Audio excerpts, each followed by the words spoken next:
हे बघा, हे आहे मक्याचं पीठ. त्याच्यामध्ये आपण घालूया आता मेथी,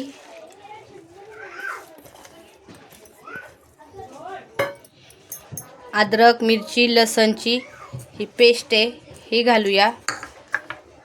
हे मटर आहे, त्याला मी पिसून घेतलेलं आहे ग्राइंडर करून, हे घालूया. कोथिंबीर आहे, हे घालूया. तीळ येतं, हे घालूया. हे शेंगदाण्याचा बारीक कूट करून घेतलेला शेंगदाणे भाजून, हे घालूया. आता ह्याच्यामध्ये आपण ऑइल घालूया.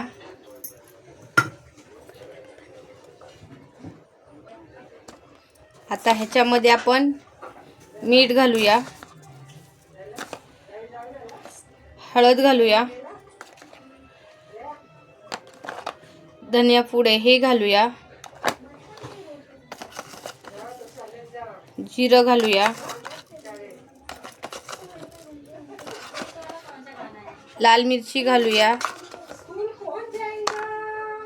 हे बघा, हे मी गरम पाणी घेतलेलं आहे. आता ह्याच्यामध्ये मी पापड खार टाकते. आम्ही पापड खार टाकलेला आहे, ह्याच्याशिवाय टेस्ट येत नाही आहे. आता आपण ह्याला जरा मिक्स करूया. पापड खार शिवाय ह्याला जरा पण टेस्ट येणार नाही. हे बघा, ही आपण रिंग ठेवूया आणि ह्याच्यामध्ये आपण पाणी घालूया कुकरमध्ये. आपण हे कुकरमध्ये करीत आहे. छानपैकी असं मिक्स करूया. पहिलं थोडंसं हे पापड खारचं पाणी आहे, हे आपण घालूया. थोडं थोडं करून त्याला मळून घ्यायचं आहे. असं थोडं थोडंच करायचं आहे आणि ह्याला असं मळून घ्यायचं आहे. हे बघा, ह्याला असं थोडं थोडं पकडून असं जरा मळायचं आहे, हे असं. आणि ह्याचे म्हणजे एकदम नरम पीठ होतं. असं थोडं थोडं करून मळायचं आहे आणि ह्याचे हे बघा,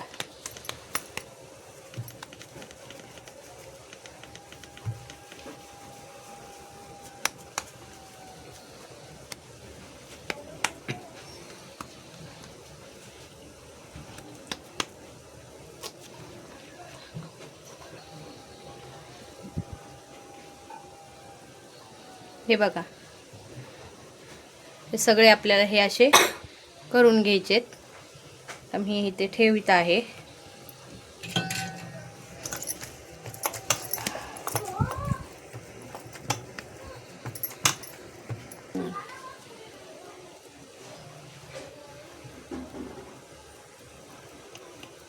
हे बघा, असे हे आपल्याला हे असे सगळे बनवायचे.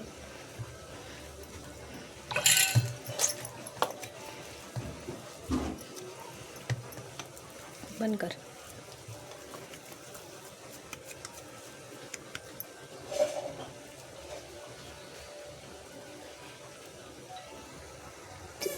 हे बघा, हे आपले हे बनवून झाले आहे. वाफायला ठेवणार आहे आणि पण काढून टाकायची आहे. शिट्टी काढून टाकायची आहे. 15 मिनिटं ठेवायचे.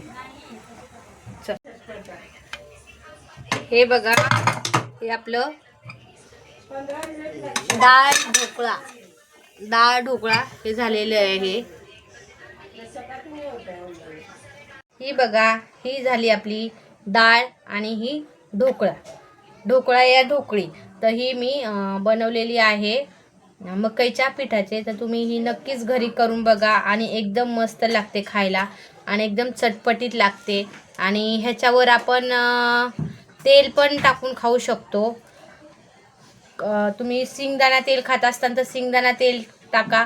तिळाचं तेल जर खात असताना तर तुम्ही ह्याच्यावर तिळाचं तेल टाकून खाऊ शकतो आणि एकदम मस्त लागते. तुम्ही नक्कीच ही रेसिपी माझी घरी ट्राय करा आणि मला तुम्ही कमेंटमध्ये सांगा ही रेसिपी तुम्हाला कशी लागली.